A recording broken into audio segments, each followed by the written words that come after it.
MVP Lab busca generar victorias tempranas en entornos corporativos, probando proyectos de intraemprendimiento en 90 días, minimizando la incertidumbre, reduciendo costos de inversión y aumentando las posibilidades de sacar negocios ganadores. Hablamos con José de MVP Lab para saber cómo la cultura de aceptación del error es fundamental para el emprendimiento corporativo.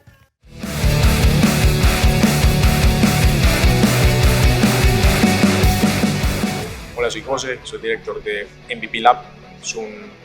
spin-off de Stratec.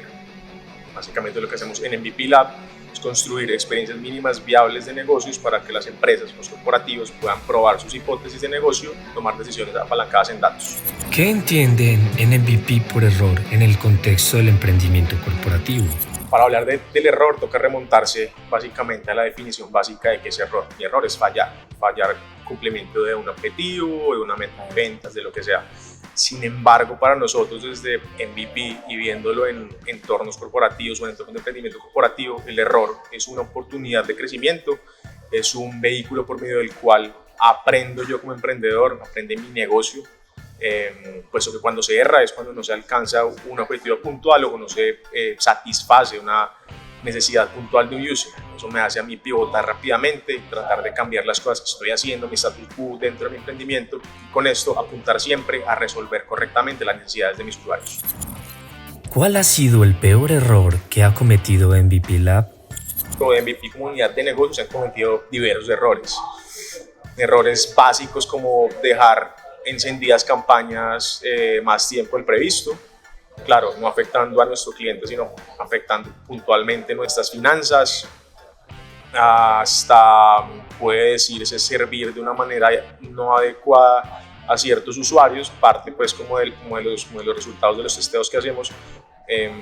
ocasionándonos a nosotros citaciones o notificaciones pendientes en autoridades competentes, pero pues son cosas que entendemos son naturales de cualquier proceso de emprendimiento, por lo tanto no incurrimos en fallas o en castigos para quien ejecuta este tipo de errores. ¿Cuál ha sido el mejor error de MVP Lab?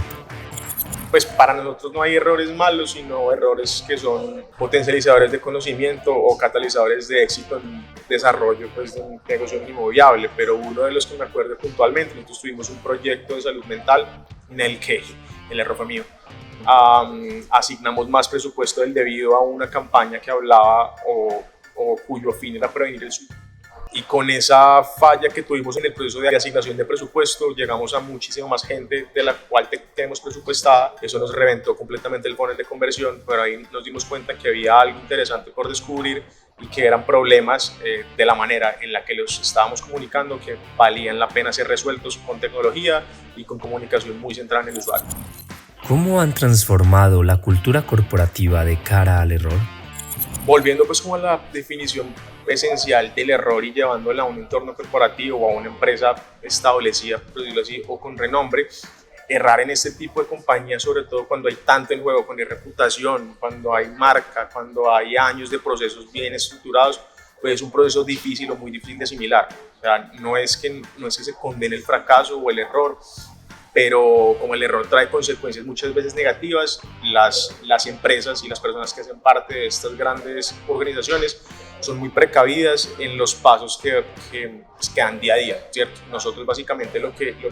hacemos tanto desde nuestra operación como en la conversación con ese usuario que nos consume, con ese cliente que nos consume, es hacerlos entender que a través de esos errores podemos pivotar mucho más rápido un negocio o iterar mucho más rápido, darnos cuenta de qué es lo que de verdad funciona y qué es lo que no funciona,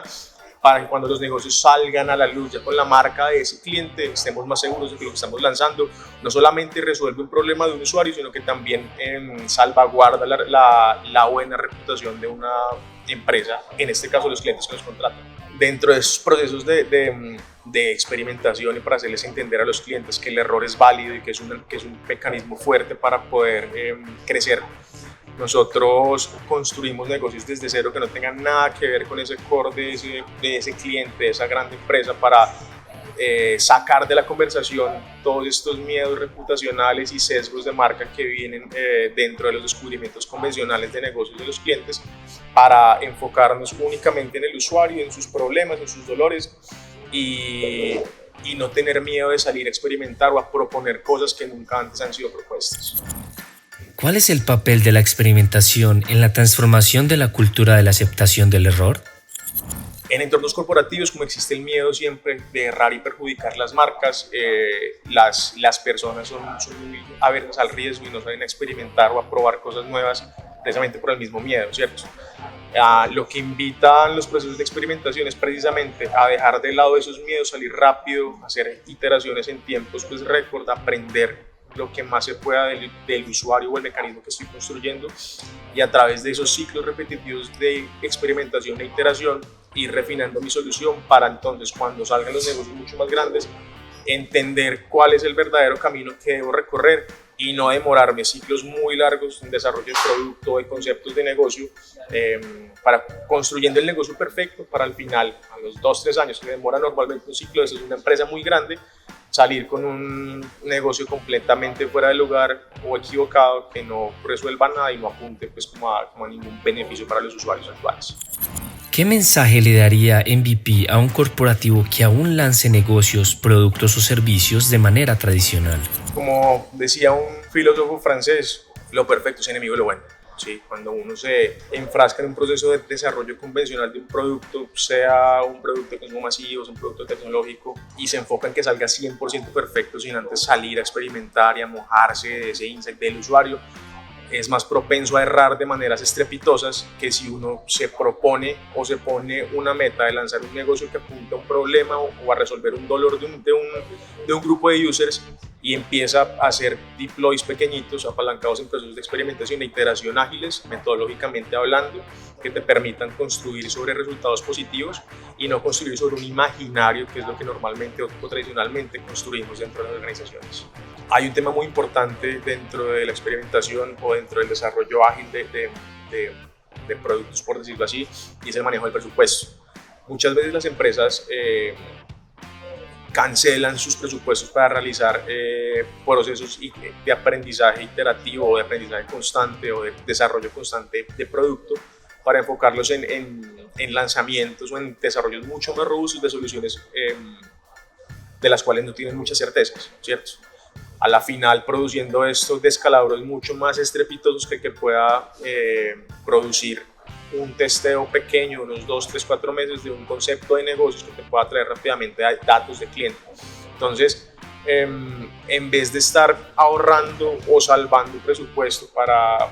vigencias futuras, lo que hacen es cortar el aprendizaje y la experimentación, dándole cabida a un proceso mucho más robusto, generando pues un riesgo mucho más amplio dentro de las finanzas de la empresa y sometiendo esos productos a un estrés que no merece, pues que no merecían la pena, puesto que son productos que nunca han visto la luz. Entonces se le mete bastante gana a algo que no ha tenido feedback del usuario, y cuando ese algo sale, pasa lo que hemos visto en los últimos 10, 20 años dentro del país. ¿Cuáles son los paradigmas corporativos frecuentes con los que se encuentra MVP Lab? Hay muchos, sin embargo, con lo que nos encontramos frecuentemente es con el deseo de salir siempre perfecto. Esa perfección retrasa bastante las cosas para los clientes,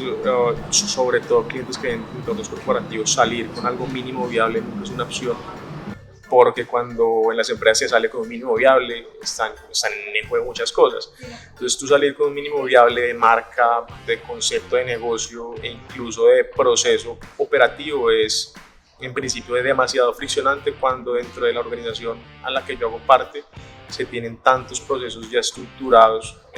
y tantas personas vigilando dichos procesos. Entonces, hacerles entender que es más importante la interacción del usuario y el aprendizaje, que la perfección en un primer punto es el reto más importante que tenemos nosotros a la hora de entablar cualquier relación comercial y operar proyectos con nuevos clientes. Bueno, nosotros estábamos lanzando junto a un corporativo o queríamos probar un negocio verde de productos y o servicios muy apalancados en economías o en tecnologías renovables, en ahorro de agua, papel, etcétera. Sin embargo, el corporativo era muy reacio a hacer claims que en su negocio actual no podía cumplir. Nosotros somos muy conscientes de que las empresas están constituidas de una forma distinta como debería ser, y ese fue pues como el llamado que les hicimos en su momento a bajarse de ese bus de corporativo en una empresa actual y pararse en lo que de verdad el usuario estaba buscando para un futuro mejor. Eso trajo unos retos bastante interesantes al principio en cuanto a desarrollo de producto, en concepción de esa posible solución o de esas posibles soluciones. Por lo mismo, como yo no conozco lo que voy a salir a ofrecer, no estoy en mi área segura y soy muy averso al riesgo, muchas veces castro mis capacidades de generar ideas o de generar conceptos potentes por el simple hecho de estar en mi campo seguro, que es mi negocio actual. Apenas ellos empezaron a entender que podían hacer las cosas de una manera distinta y pararse ya en una industria un poquito más verde, pudimos montar rápidamente un negocio bastante potente, muy apalancado en todo pues, lo que tiene que ver con la ola verde, teniendo unos resultados bastante asombrosos y dando rentabilidad de un negocio que ni siquiera estaba montado, ¿cierto? O sea, nosotros nunca prometemos negocios rentables, prometemos negocios con capacidad de escalamiento en principio y negocios que me traigan muchos aprendizajes, pero este estaba dando desde la primera parte indicadores sumamente potentes que pues si se hubiera ejecutado tal cual como pudimos explorarlo o descubrirlo, el negocio a día de hoy hubiera sido bastante exitoso. O sea, en ese entonces, dentro del testeo, ofrecíamos cosas que no podíamos cumplir y la propuesta era tan potente que las personas decidían esperarnos y nos llamaban meses siguientes para saber si ya podíamos cumplir con esa promesa de valor que estábamos prometiendo dentro del experimento.